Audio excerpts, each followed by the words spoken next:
ঝিনাইদহ ৪ আসনের সংসদ সদস্য আনোয়ারুল আজিম আনার চিকিৎসার জন্য ভারতে গিয়ে পরিবারের সঙ্গে যোগাযোগ বিচ্ছিন্ন রয়েছেন। ৪ দিন ধরে ফোনে বা অন্য কোনো মাধ্যমে তার খোঁজ পাওয়া যাচ্ছে না। এতে উদ্বিগ্ন হয়ে পড়েছে তার পরিবারের সদস্যরা। সংসদ সদস্যের ব্যক্তিগত সহকারী আব্দুল রৌফ জানান, বৃহস্পতিবার বিকাল থেকে পরিবারের সঙ্গে তার যোগাযোগ নেই। এতে দুশ্চিন্তায় আছেন সবাই। জানান, বিষয়টি সরকারের উচ্চ পর্যায়ে জানানো হয়েছে। গত ১১ই মে আনোয়ারুল আজিম চিকিৎসার জন্য ভারতের কলকাতায় যান বলে জানিয়েছেন স্বজনরা। কালীগঞ্জ থানার ভারপ্রাপ্ত কর্মকর্তা জানান, এই ঘটনায় সংসদ সদস্যের পরিবারের কেউ যোগাযোগ করেনি।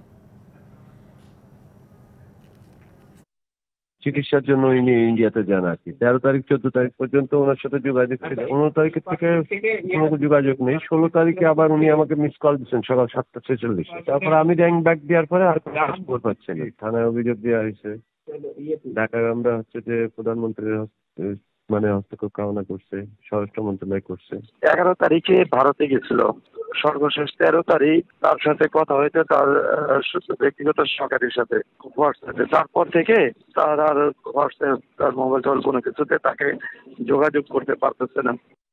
নগদে 500 টাকা বা তার বেশি পেমেন্টে পেতে পারেন ঢাকায় জমিসহ 20 কোটি টাকার পুরস্কার।